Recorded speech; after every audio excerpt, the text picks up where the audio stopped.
Commissioner Abe Layden is not here today. So we'll go ahead and just call this meeting to order. And we'll just start with introductions. We'll just start at one end and work our way around. Hi, I'm Ellie Reynolds at the Douglas County Economic Development Corporation. Mike Wade, Executive Director of the Douglas County Community Foundation. Jennifer Eby, Douglas County Community Development. Dan McKelkey, Department of Human Services. Jeff Garcia, County Attorney. Good morning, Sasha Easton, Director, Arapahoe Douglas Works. Good morning, Mike Paulhemus, The Rock. Good morning, Erin White with Manor Resource Center. Dan Marlowe, Help and Hope Center. Morning, Lieutenant Taylor Davis. I'm currently over the JBBS and reintegration team in our jail. San Castillo Jones, JBBS Administrator with the reintegration team at the Sheriff's Office. I'm Deputy Sean Sanchez with reintegration at the Douglas County Sheriff's Office. Again, I'm Sheriff Darren Weekly. Phil Domenico, Captain of the Highlands Ranch Division for the Sheriff's Office. Tiffany Marcito, Heart Team. Jason Gray, Town of Castle Rock Mayor. Mike Hill, Douglas County Health Department. Okay, thank you, everybody. First, or next on the agenda is the PIT summer count.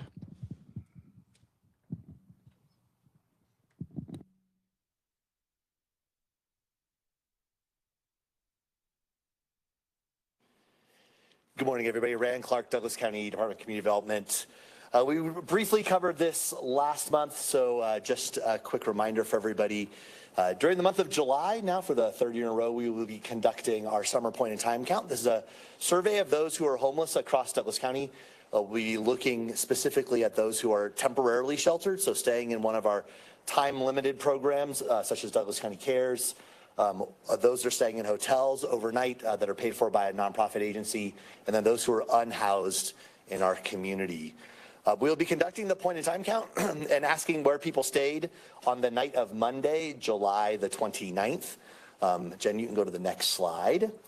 And we'll be looking at data from the last 2 years. So this will be the third year where we can sort of see what our trends are. We do tend to see a little bit of an uptick in the summertime compared to the wintertime. We'll see if that trend continues this year. Last year in July, we had 54 who were unsheltered and 39 who were sheltered. Many of those that we see that are unsheltered are living in their vehicles. That's probably our highest population that we typically tend to see.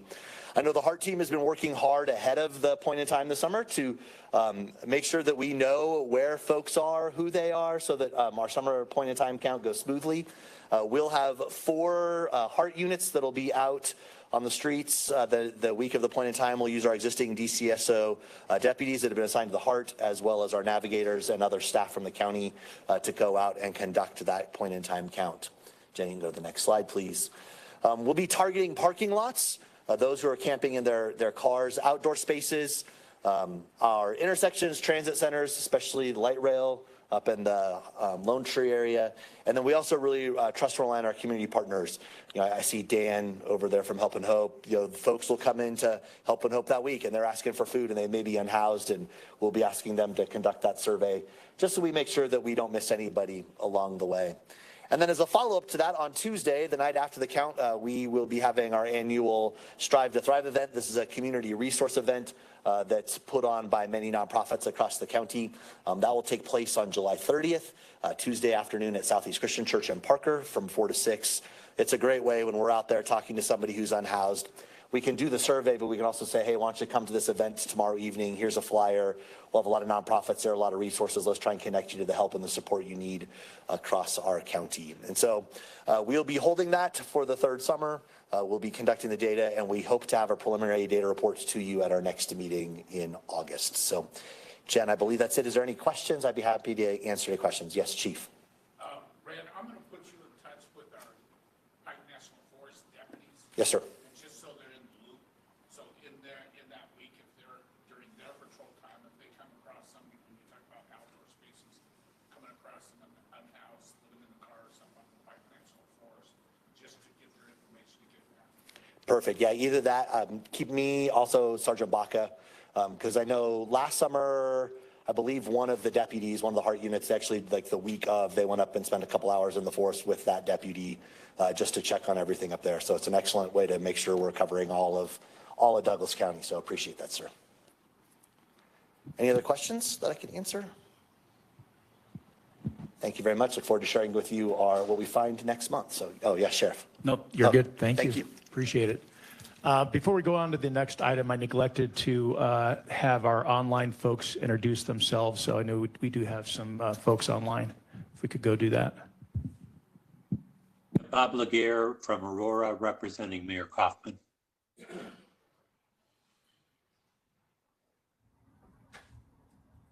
Good morning, Max Brooks, Town of Castle Rock. I'm an alternate for Mayor Jason Gray. Good morning. This is Kirk Wilson, Lone Tree PD.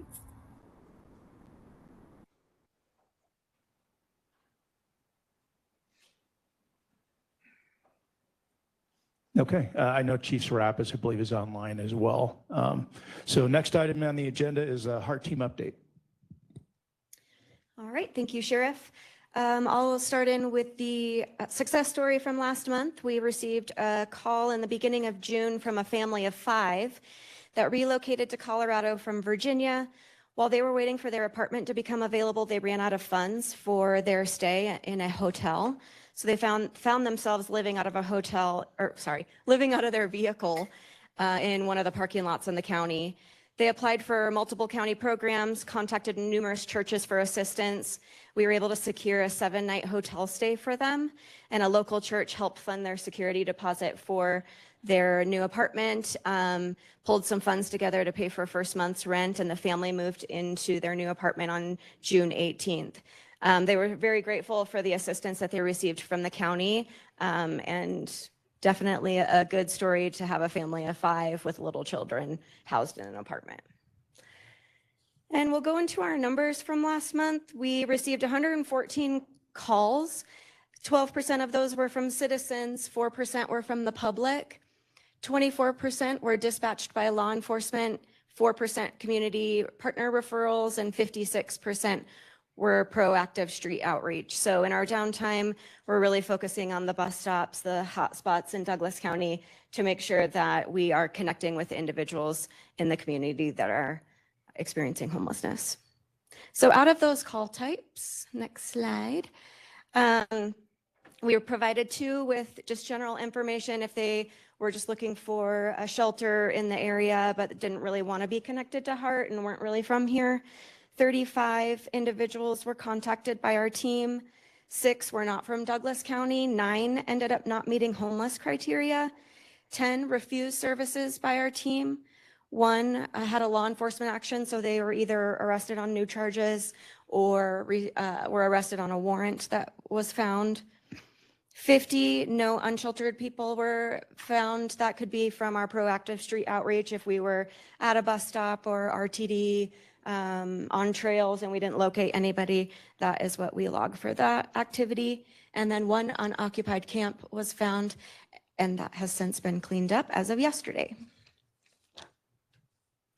And then for the services that were provided, of those that were contacted by our team, 7 people received housing support, 68 hotel vouchers were used, 17 transportation assistance, and that could be anything from a bus pass to gas to car repairs or a ride. And we've seen a lot of individuals come through Douglas County, their vehicles being broken down, and they need help getting it repaired. So we really utilize those hotel vouchers for a couple nights while we can find the funds and pull those all together to be able to get somebody on their way. And then 0 individuals wanted to be connected to a shelter. Of the calls that we received last month, next slide, 2% were from Castle Pines, 16% Castle Rock, 4% Englewood, 17% Lone Tree, 41% Highlands Ranch, and 20% were from Parker. Does anyone have any questions? All right, we'll keep trucking along. Thank you very much. Next item is legal update.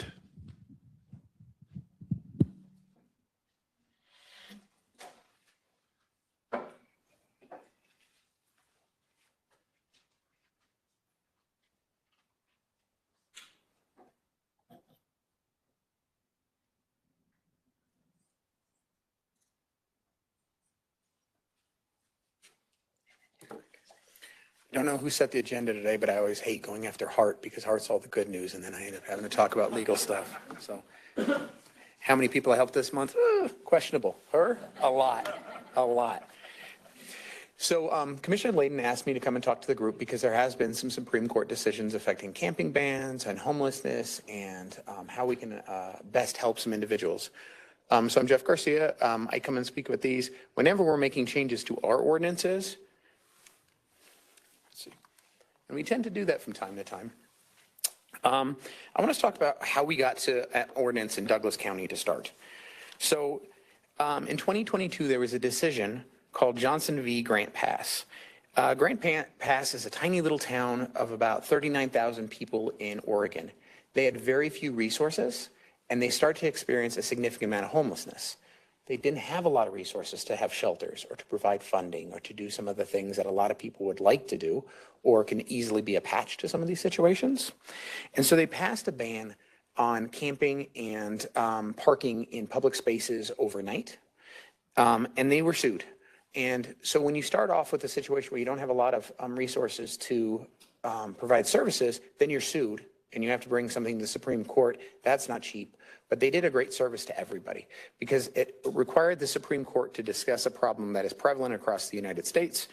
And it was something as simple as giving a ticket. So they gave a ticket if someone was parking and sleeping overnight or camping in a public space. That being said, they found the appellate court in this found that it was illegal and unconstitutional to ticket someone for the status of being homeless and considered homelessness an involuntary situation and said it was a violation of the 8th Amendment for cruel and unusual punishment. Now, this case was never decided, this question was never decided in the 10th Circuit, our circuit, but it did become case law that was repeatedly used including in Colorado. And the biggest one that affected us was a case called Feet Forward. Feet Forward challenged Boulder's camping ban, very similar, can't park overnight, can't set up temporary structures, can't sleep in public spaces.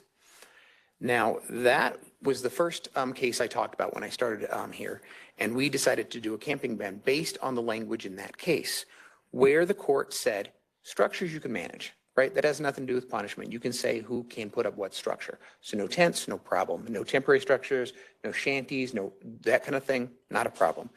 They said, we're going to defer to a later determination on the facts on whether or not the 8th Amendment cruel and unusual punishment actually applies to the fine.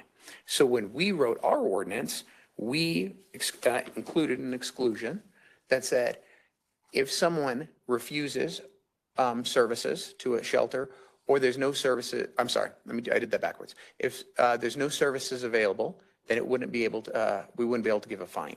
But someone couldn't refuse service because that would be, has nothing to do with the availability of shelter.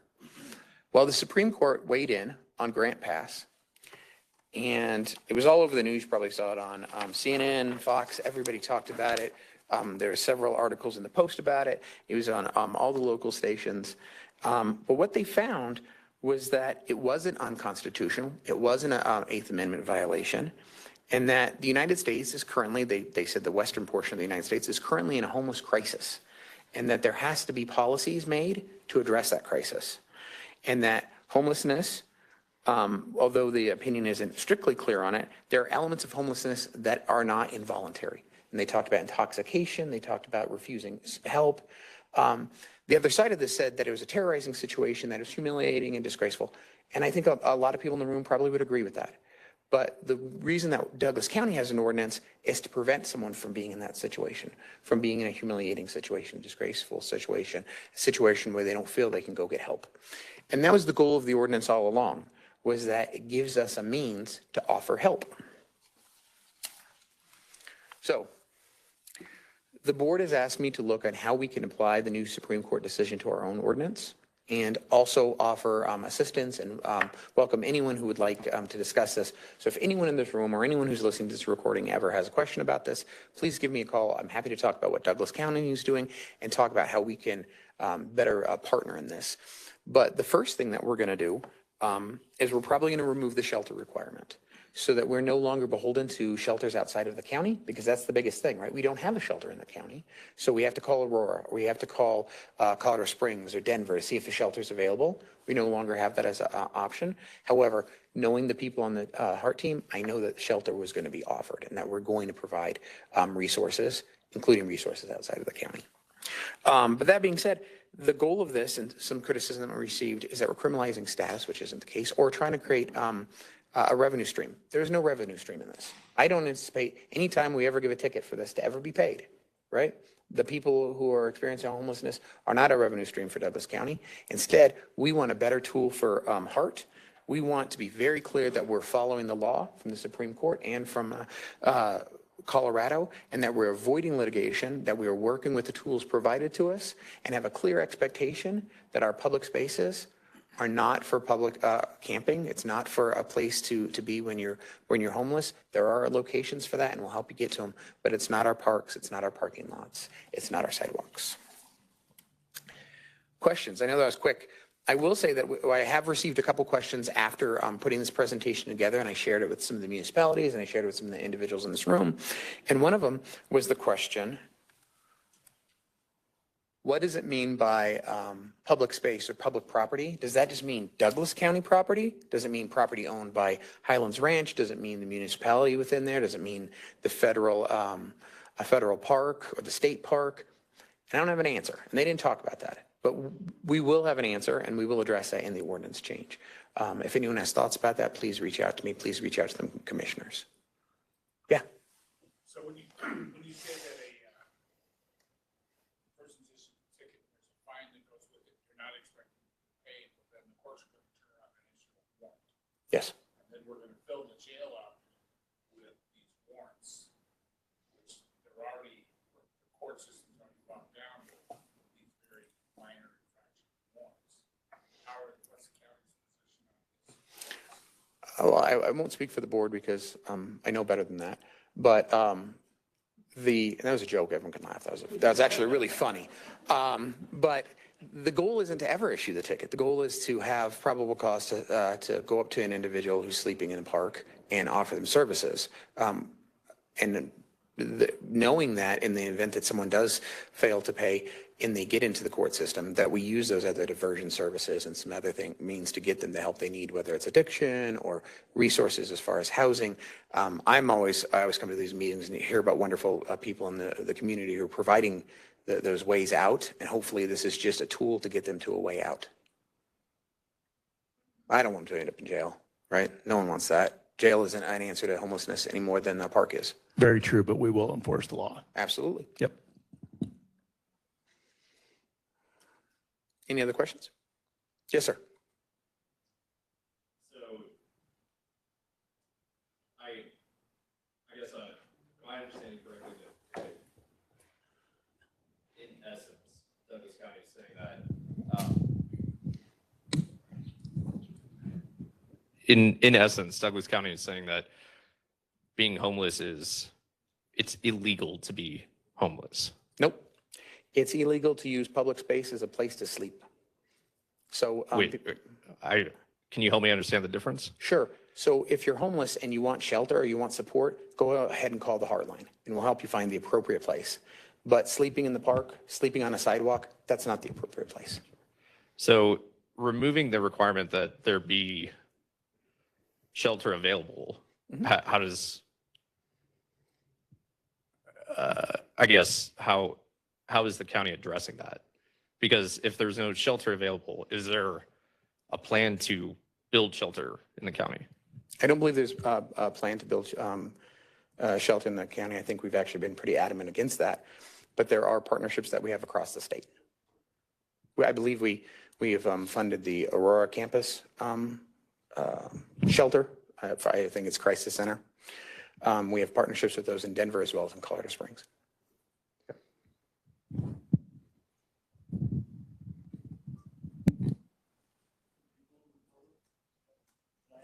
Yeah, absolutely, sure. We need to wait for a microphone. Give me 1 second, please. Thank you.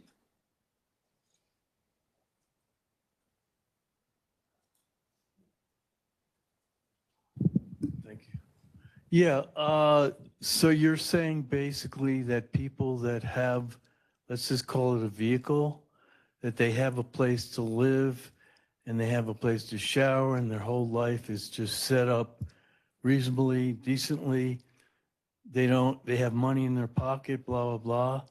But you're saying since this disgusting foul law that came from Supreme Court / Trump, that now you are actually going to have the utter lack of conscience and arrest these people and put them in jail? The Douglas County ordinance at the moment does not relate to sleeping and camping in a car. Only a use of shelter on a public facility. You're talking about tents and stuff? Yeah.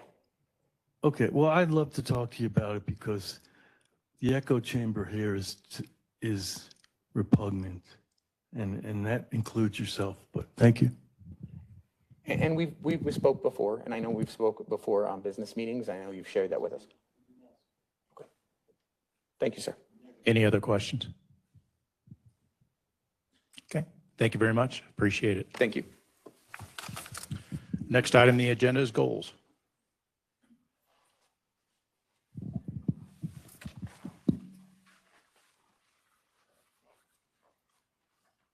I do have one introduction that did not get done from online just because she was having issues with connecting to audio. So that is, sorry, bear with me. Emily with AD Works. What's her last name? Tapia. Thank you.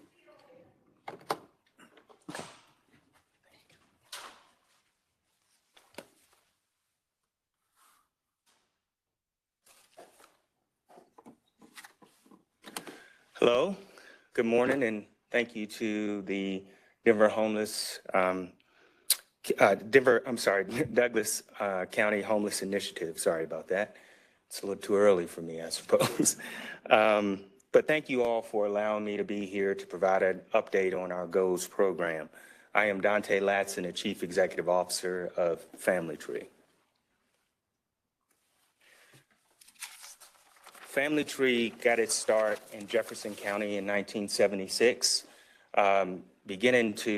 by providing fill-in service gaps for those experiencing or having a need to be filled for child abuse or domestic violence. And then by 1989, we expanded to include homelessness services. And today we serve the 7-county Denver metro region by partnering with all people to prevent and overcome the interconnected issues of child abuse, domestic violence, and homelessness to promote safety, healing, and stability across generations. Family Tree believes that everyone needs a place to call home. Family Tree works across the housing continuum, providing shelter for families, shelter for victims and survivors of domestic violence, as well as rental assistance. And we currently have 85 units of permanent supportive housing under construction with a completion date of August, September of 2025. So we are excited about that. Family Tree's service delivery model is rooted in it being client-centered, multi-generational, strengths-based, as well as trauma-informed. And it's through our homelessness and residential services that we provide crisis intervention, wraparound case management, housing navigation, rental assistance, residential services, education and employment guidance, among other supports to households experiencing or at risk of experiencing homelessness. These are just a few of the programs that we offer, and I'll give a little more detail on some of them, but just a little bit of background on our GOES program. GOES stands for Generational Opportunities to Achieve Long-Term Success. It assists children and families in their journey to find economic empowerment, breaking the cycle of poverty and homelessness, and creating opportunities for health and well-being across generations.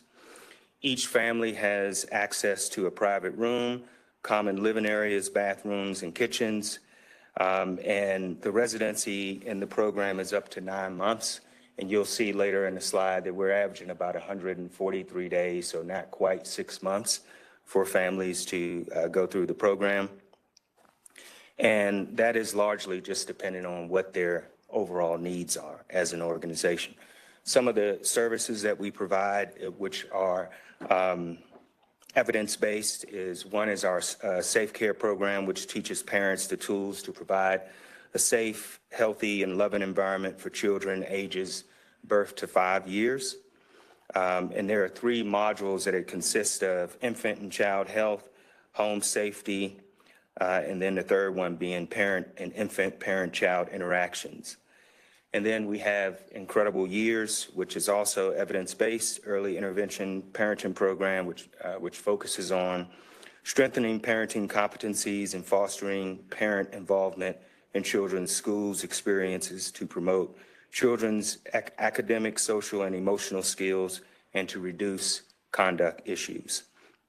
We also provide financial literacy, and when we do it, we want to make sure that we have community volunteers who come in and they're going to be able to talk and speak at the level that makes sense for the client base that we serve. We also provide tech workshops to provide some of the basic skills, and also for opportunities for people to be able to retool their skill set. And then finally, we have Family Voice, and that takes place once a week where family members or families that are in the shelter, they come together and talk about what their needs are. And I'll give an example of that. One of the Family Voice meetings indicated that there was a need for an early childhood education center. If parents were going to be actively engaged in workforce, they needed to make sure that their children were safe and they had a safe place to be. So in June of 2023, we were able to create an on-site early childhood education center, and it opened up late last year. It currently serves about 70 children, 6 weeks to 5 years of age. We have 1 infant room, 2 toddler rooms, and 2 preschool rooms. And this is on site here, which that also, that's a big deal. And our partner providing the childcare is Ability Connection Colorado. They've been in the business for quite some time, and they also received a 4-star rating. That's important to mention because when you think about folks who are in need, we often think about the bare minimum. So to know that our kids who are in need, that they're getting the absolute best quality of care, that means a lot to us. These are a couple of demographic pieces here that I wanted to be able to share. As you'll see, the majority are female-headed households. We also serve actually more children than we did adults, which tells us that we're seeing an increase in the number of families being served, not just individuals who are homeless. And in terms of race, which is not on here, it's all the way across the gamut. The only population that we did not serve that we didn't have recorded was Hawaiian Pacific Islander, but everybody else. And that goes to show that it knows no boundaries. The need is a need, regardless of race, age, or any other factors that we may be thinking about.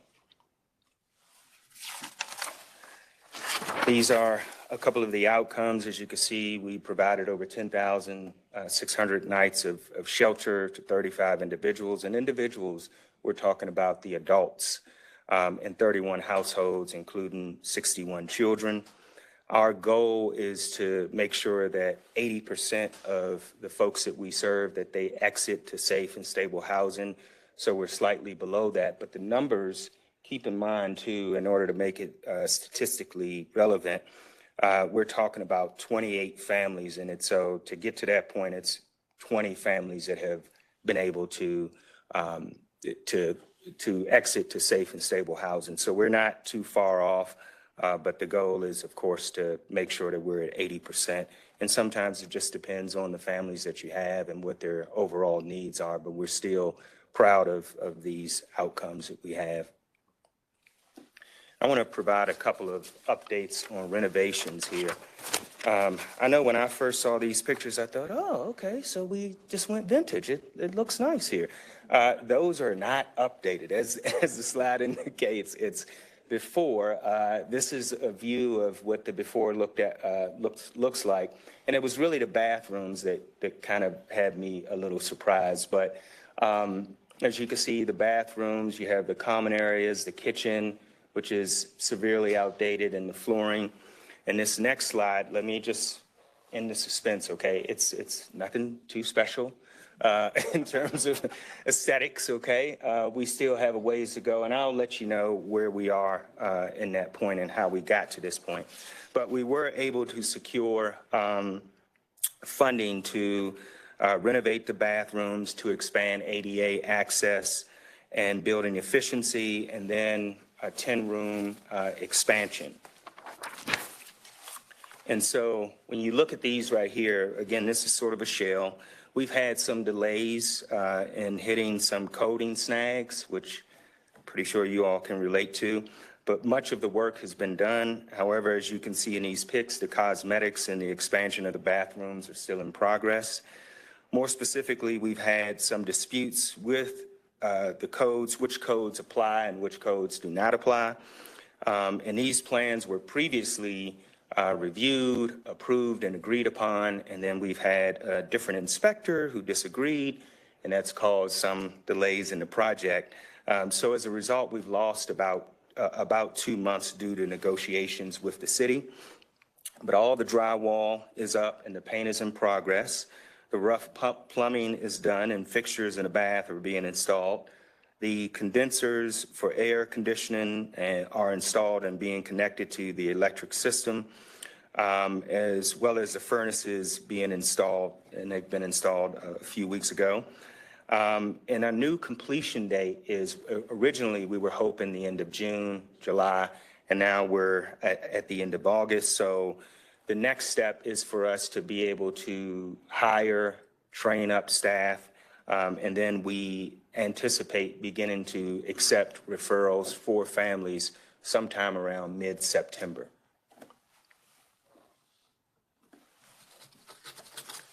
Just a couple of the challenges that we're seeing, and this is, it's not so much Douglas, I mean, it's just across the board. And as we know, and it's understandable why we have the boundaries that we do have per county. But if you are someone in need and you are homeless, you're not thinking about boundaries. In fact, you don't really care about that. What you want to do is make sure that you are adequately housed, you're safe, and it causes issues among us. But one of the things one of the stats I just wanted to mention is that with the 2023 State of Homelessness Report, it shows about 117% increase in the number of families with children experiencing homelessness from 22 to 23, which is the most significant statewide increase in the entire nation. So this really is a statewide issue that we have, and that's what makes me feel good about the partnership that we're attempting to develop, because we want to try to resolve it on a regional level. I mean, that's the only way. Again, the clients in need, they don't really care about boundaries. They just want to make sure that they're safe. Some of the other, like we have, of course, rising costs of living, increased challenge to find employment and adequate wages to meet the needs and the household needs. We also have challenges in identifying appropriate housing options that are legal. So, for example, a family with 2+ children who could what they would actually be able to afford is a studio, but legally you're not able to do that with the number of people who are in a home. So we've got some significant issues ahead of us. Just looking at the National Low Income Housing Coalition 2024 Out of Reach report, it talks about Colorado having the 8th highest housing wage, and that you'd have to, in order to afford a 2-bedroom rental home, you'd have to make roughly $37.47 an hour, or to break that down, if you were making minimum wage, which is more realistic, you'd have to work 104 hours a week in order to make that work. And I don't know, I would imagine that most of us are pulling anywhere from 8 to 12-hour days, and we still don't have enough time. So that's just not realistic, but those are the numbers that people have to contend with. And then finally, I wanted to share a success story about a father. We typically hear about moms, and we're proud of moms who step up and do what they need to do, but they are fathers too. And this is a story about a single father, Mark, who has 3 children under the age of 8, and he was able to utilize the on site. And something that Douglas County should be proud of is that a program or collaboration with Arapahoe, but it's Arapahoe Douglas Works, which helps to secure employment and complete housing applications. Mark was able to enroll and to work with Arapahoe Douglas Works and then get his kids into school. And the staff refer to him as like the father duckling because he's leaving out and the 3 kids are right behind them. And again, you typically don't hear about or think about those kinds of stories, but fathers do also step up and do what needs to be done. But because he worked the program that's been there and it allows that time, again, up to 9 months, he was able to connect to a better housing option through the assistance of Aurora at Home, which would also be Douglas County residents would also be eligible for. Additionally, he was able to obtain better and higher employment or better employment with higher income to ensure that he's able to meet his expenses, and he has successfully graduated from the program. And so at this point, I'll see if there are any questions or comments. Do we have any questions from the board?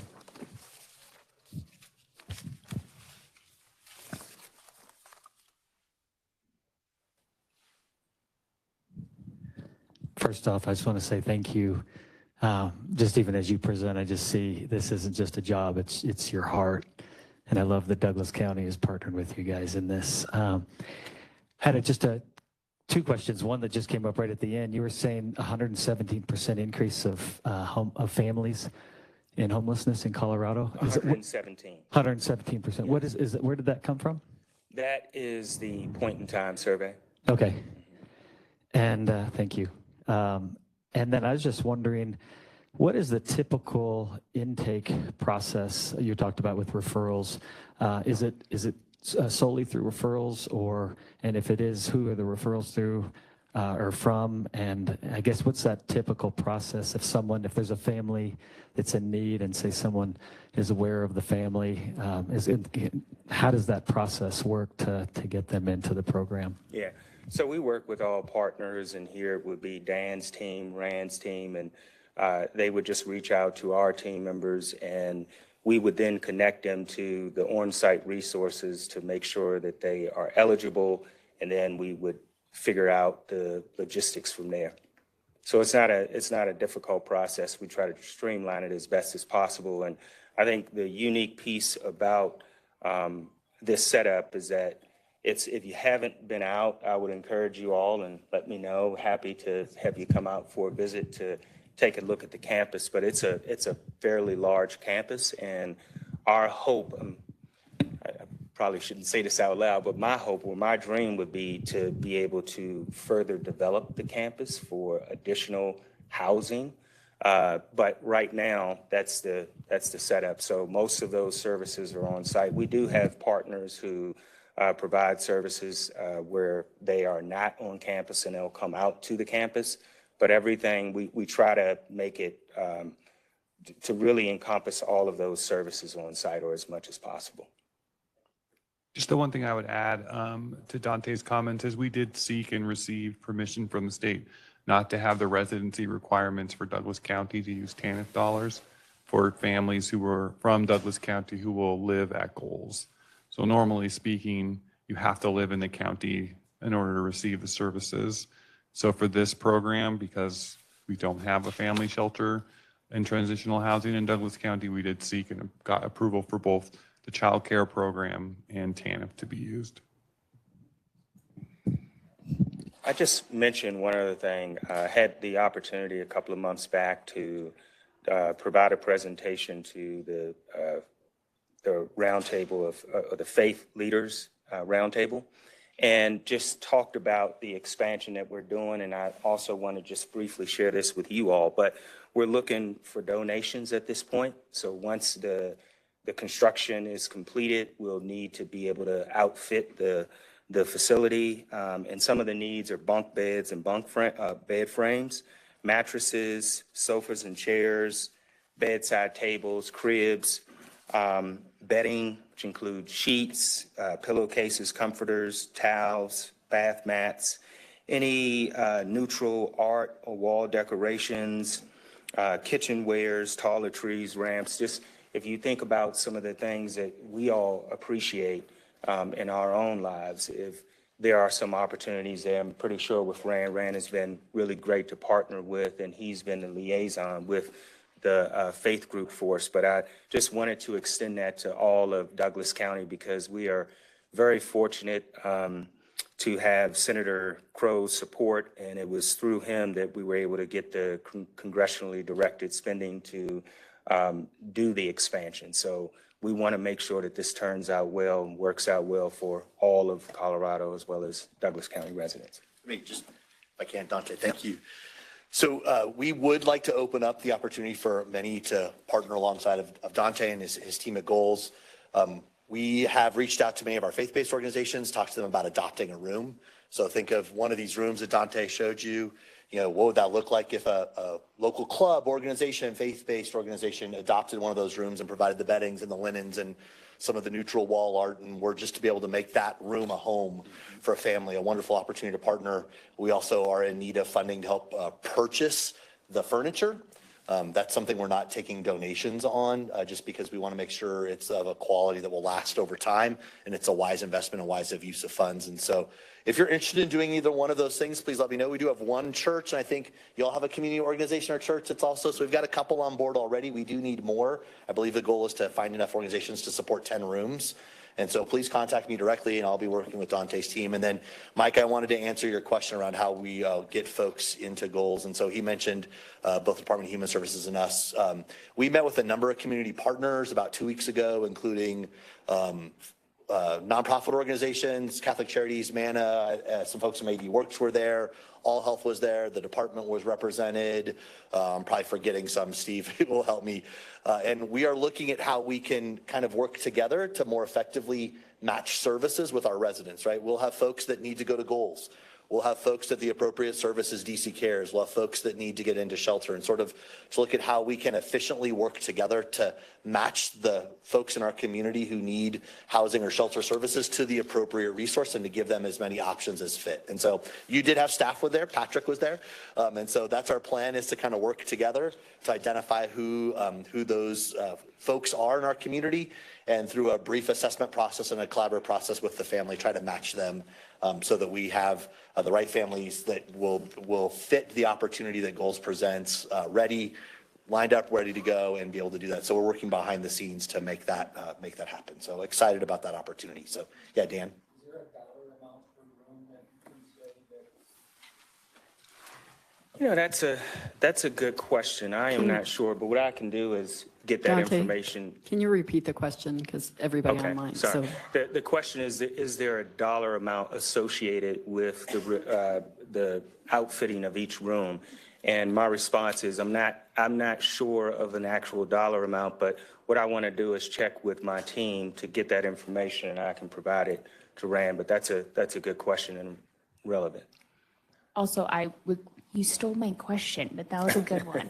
I think if you could come back to us, that would probably likely help us decide if we could sponsor some rooms and what that would be. And I know from Douglas County EDC, we have a lot of businesses looking on how to tap in to help the homeless issue. But because we don't have existing shelters in Douglas County, they don't know exactly where to drive the resources. So I think there's a big option for the business community to help you. And you're looking for private partners as well, not just faith-based? Yes. Okay. Well, I think if you knew the number, we'd likely commit to a room. So we'll make this really easy, because we have this thing called email lists that you get from Melody all the time. So Dante will get that information to me. I'll make sure I pass along the information to all of you on the executive committee and on our work group list, and we'll just get that information out. I've sent 3 or 4 emails out to various different groups, so we'll put some numbers and some details to that, Ellie, and we'll get that to everybody on the group and give you the opportunity to respond. So I do want to say Dante did not do justice, and I understand we can't do pictures. Don't really represent how great that campus is. It is a beautiful campus. It is very welcoming to families. It restores a lot of humanity, I think, in situations where people are not feeling very great about themselves. I do think it would be worth all of our time as the dorm opens up, that maybe we even have a meeting there.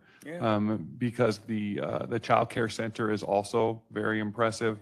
There's very few programs like this, even around the country, that is so whole health, person and family centered. 80 Works also has an office on the ground, so people are actively working to improve their circumstance through case management and really great services. So yes, we can give you a dollar amount. I think that'd be great. We would love if we could just get all of these rooms outfitted, but I think for Dante and his team, it would be great for this group to see where families will be going. Yes. Thank you, Dan. Any other questions? Thank you very much. Outstanding presentation. Appreciate it. Next up is reintegration.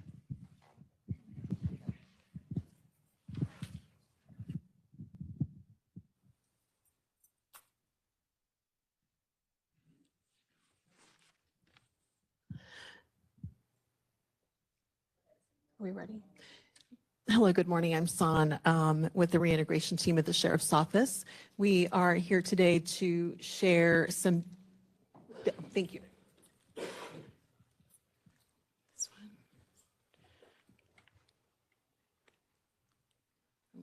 Am I clicking on the wrong one?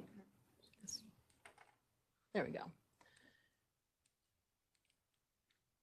It's not moving. I won't. Do you want to try? Sorry, everyone.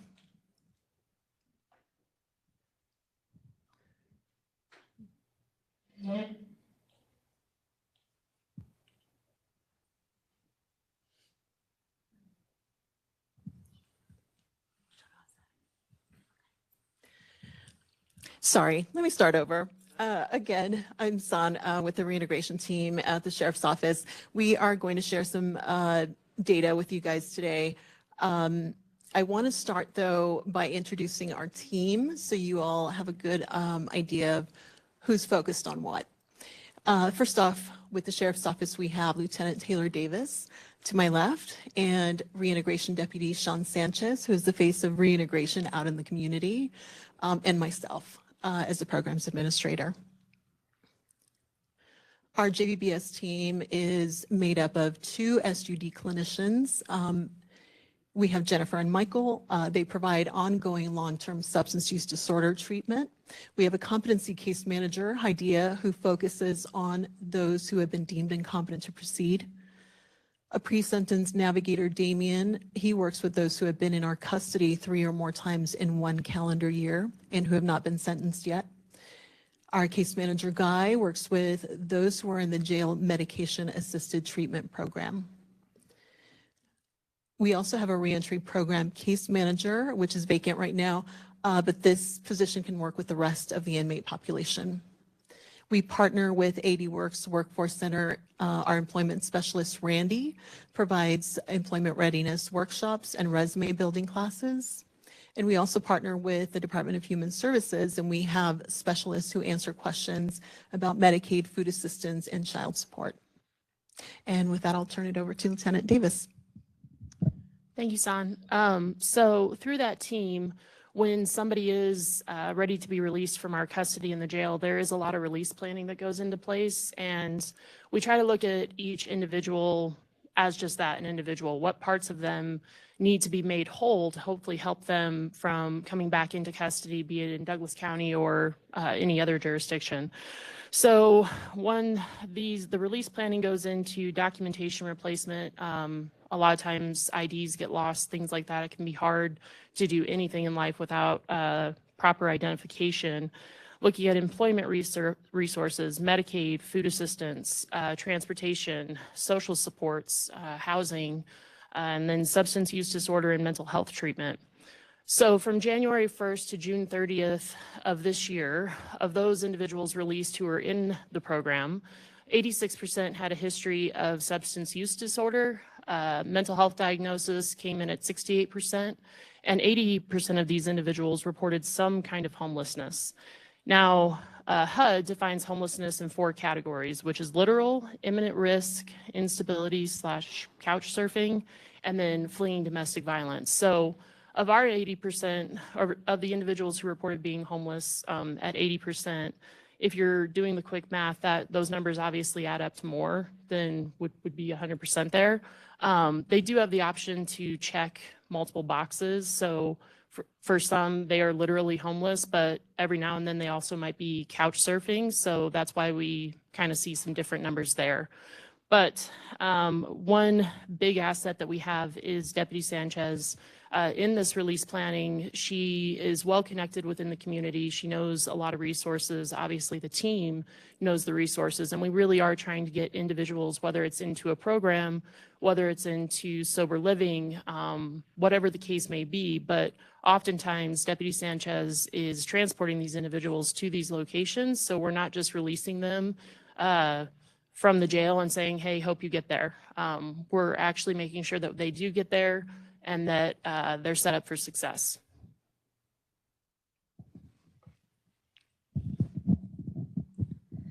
So from January of 2024 until the end of June of 2024, we booked in 276 inmates that self-reported that they were homeless. We've transported a total of 215 inmates from the jail in that same time frame. So utilizations, just to give you a quick stat comparison from last year, utilizations of Lyft Concierge. Last year, we used a total of 75 inmates that were transported. This year, we're already at 153. Most of those are to the public transportation, and they're also given light rail tickets to be able to get on and go where they need to go. In transporting to a shelter, sober living, or RTD, last year I did 144. This year I'm up to 62, and I think that stat's even a little bit higher since I ran this slide last week. Mental health holds, last year I transported 6. This year I've done 2. And then community visits, I go out with clinicians once a month. I have each of the SUD clinicians. I take each of them once a month out to the different community sites where we have people that have released that have been involved in our program. Last year we did 20 visits, and this year we have done 33 so far, plus 3 community partner visits. That means we're going to either some new peer groups, sober livings, we've gone to Ready to Work, or other programs that we're checking out to see if they might be a fit for people that are releasing. Do you want to do that? So one thing that San touched on earlier is our Jail Medicated Assistant Treatment Program, JMAT. So in the same time frame from January 1st to June 30th, we've had 28 individuals who are on naloxone, 233 on Suboxone, and 17 on methadone. These different substances help individuals who come in with some kind of addiction, anywhere from fentanyl to heroin, depending on what the case may be. We don't have any stats so far this year for Vivitrol, which is an injectable, which actually does the same thing as what these individual drugs do, but it lasts for about 30 days. Typically speaking, that is done through a court order, but Vivitrol is a good option. We just haven't used any of that this year. And then this is our team's contact information for Deputy Sanchez and then also for San.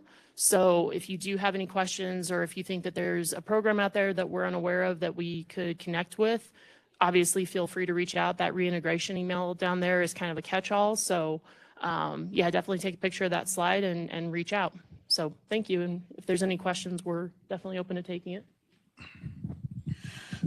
Kevin Duffy, I'm the Bureau Chief for the Detentions Division. There's a couple of things I also wanted to add.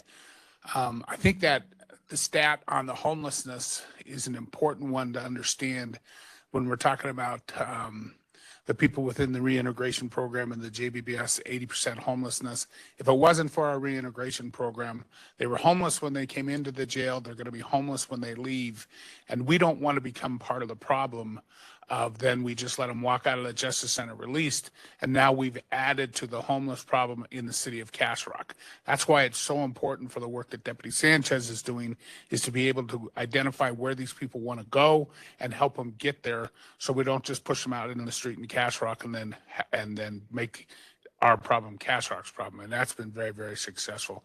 The other thing people don't seem to understand is the fluidity of the jail. Our average length of stay right now for an inmate coming into the jail is about 15 to 17 days.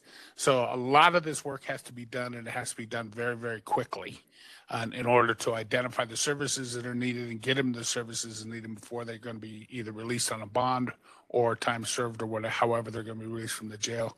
The staff does an excellent job doing that. So I just want to congratulate the staff on that. There's a lot of work that goes into this.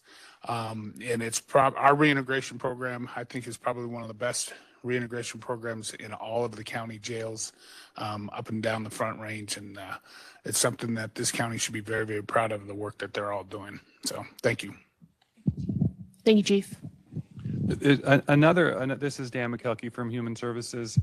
For those of you who've never had the occasion to come to the Human Services Department, which I'm sure most of you have not, there is a deputy in the lobby every day for lots of reasons. And also HART is housed out of Human Services, and so is CRT. So there's a lot of the community response, police, and case management out of the Department of Human Services. But one added benefit of that is several of the deputies, including Deputy Sanchez, who picks up extra shifts at the department, know a lot of the customers who come to the Department of Human Services. So for those people who have left the detention center and didn't take advantage of Deputy Sanchez's services, oftentimes they'll come back to the Department of Human Services because we do have one of the only public phones, and we have a computer bank that people are able to use in the lobby. And if they get stranded there, which can happen, Deputy Sanchez also helps them find rides out of the Department of Human Services and services, not just from the county jail. So it's actually turned out to be a really nice partnership. She's there every Monday for any of you who want to come visit her there, but it works very well. Thank you. Does any other members of the board have any other questions?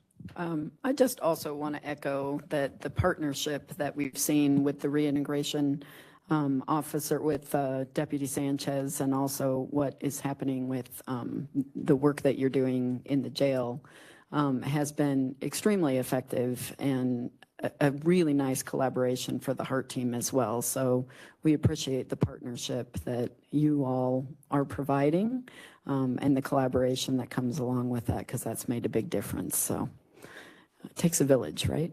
I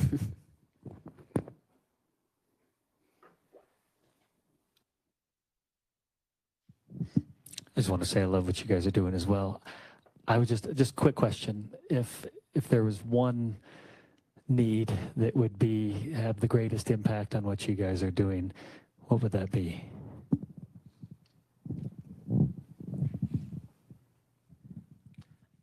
I think that is a great question. I think sometimes it can be difficult. Obviously, we're connected to a lot of different resources throughout the state, especially partnering with Aurora and Denver and Colorado Springs. But there's times when there's not space, and we have more individuals who need help than there's availability for. So I think connecting with us, if you know of other resources, hearing about goals today, I mean, that's an awesome program. Just keep flooding us with the information, because we need it, because we need more than just the resources we have, which are a lot. So keep sending it our way, because there's no path that we won't go down to try to help somebody be successful and not come back into our custody. Thank you. You're welcome. Okay. Next up, we have executive committee member updates.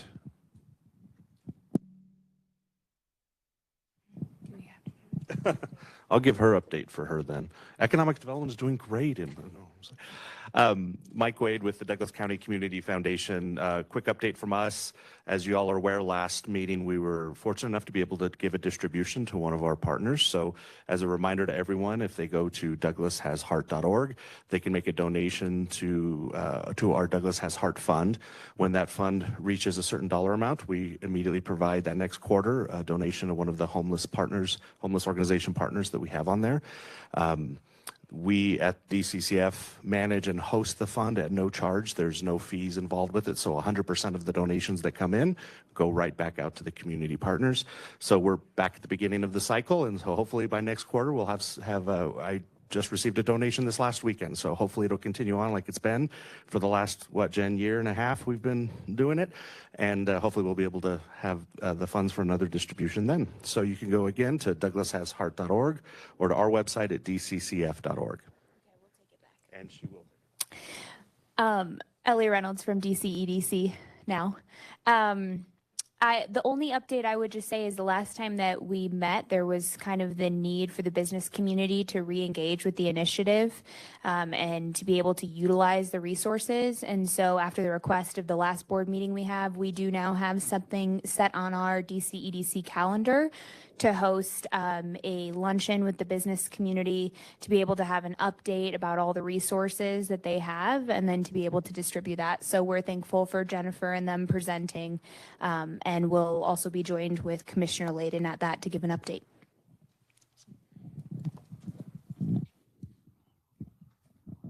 Any other board member updates?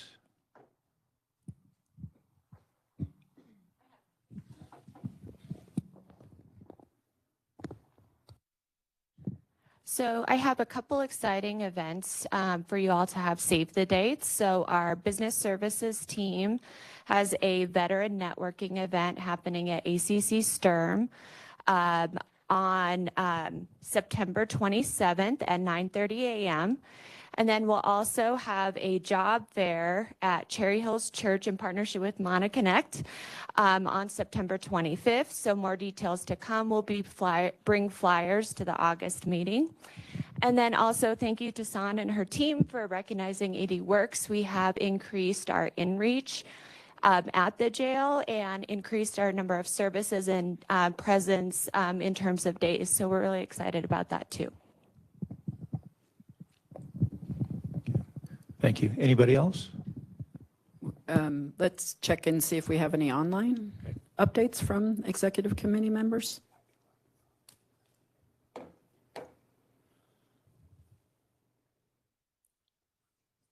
You've raised online.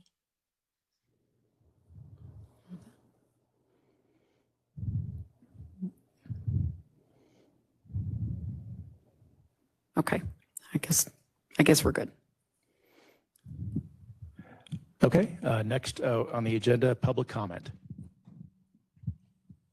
And we do have one person signed up. So Rich, Thanks.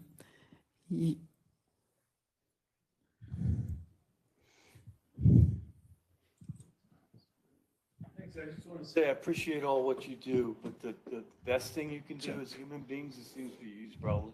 Oh, I'm sorry. Oh, over here? Oh, okay. The biggest problem is that we can't let people alone. Leave people alone. It's a massive problem for human beings, including myself. Okay, actual dignity and respect. Actual dignity and respect doesn't negate speaking truth, reality about people. The echo chamber in here is deafening. Fascist trumps Supreme Court recent 3 rulings. We now have a king, not a president. Absolute immunity for all official acts. Wink, wink. All federal agency rulings now subject to non-expertise opinions of judges. And the last thing the attorney spoke about, sleep shelter is not a human imperative, and any municipality in the U.S. can criminalize conduct to seek such. Next, handouts don't help signs around this county is pure nonsense. Of course they help. How about signs that help without hurting further? Next, not sure of this no trespass flyer Lone Tree is passing out to businesses, but if it's to be rid vehicles houseless from empty giant parking lots overnight, it's the exact opposite of what a humane society would do. Next, question, why do I get nothing but crickets from you when I offer my profound expertise on this matter? Certain silences tell all, don't they? I'll put into the record what I read last month, which has my name and phone number. So you want to take it? Okay. Should I come around? Okay. Thank you very much.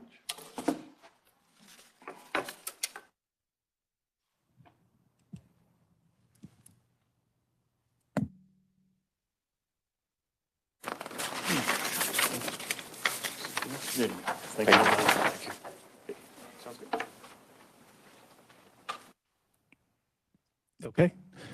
Any other public comment?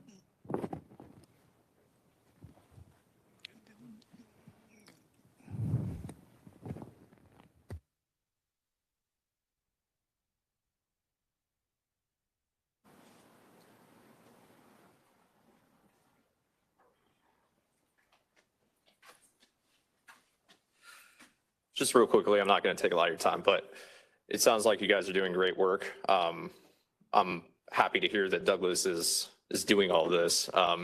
You guys are doing fantastic. That's a testament as to why the county has not a huge homeless problem. I want to caution everybody that it's removing the requirement that shelter be available is potentially an issue. But as long as organizations like Heart and Family Tree exist, shouldn't be an issue. But that language triggers a potential problem where you're going to have a lot of people in the jail system. So, but I'm glad that those organizations exist and that you're supporting them. And I appreciate all the work you're doing. Thank you. Or if you don't mind, would you give us your name for the record? Sure. Thank you. My name is Michael Lopez. Thank you. Thank you, sir. There's no online comments, so Okay. unless we have more in the room. Okay. I see none. Okay. Next item is closing comments. Obviously, Commissioner Layden is not here. So I guess I will close it out. I want to thank everybody for being here today, including thanking everybody from the public who showed up. Certainly my people with the Douglas County Sheriff's Office, you guys are just doing outstanding work. And as the Sheriff of Douglas County and the one that's going to be doing the enforcement part of this, I want to stress as the Sheriff, I do not want my jail filled with people experiencing homelessness. And let the record show we don't have that issue right now. These people are going out on the street every single day to do good work. And you don't get into law enforcement unless you care about people and you want to do great things. And so the homelessness issue, from my perspective, it's not a political issue, it's a public safety issue. And again, I want to stress that I do not want my jail filled with these individuals. And when they do get to my jail, I have outstanding staff to ensure that when they are released into the public, that they're released on their feet and we get them the proper resources that they need. But the fact of the matter is our public, they love the work that we're doing. you know when you come into Douglas County, it's different down here. We are compassionate. That's why this group was formed, is to get ahead of the issues and connect these people with services. And I just confirmed not one single time since we've had the homeless initiative in place have we had an issue where there was no shelter available. Not once. And so the services are there for these people that want the services. From my perspective as well, what's inhumane is if you leave somebody in a tent that is in the grips of addiction, opioid, alcohol, or extreme mental health. We want to connect these folks with services to stop that. And this group is doing an outstanding job of bringing all of that together. So thank everybody for all of their hard work. I appreciate all of you. Your work does not go unnoticed. So thank you for what you do. And with that, we'll close it out.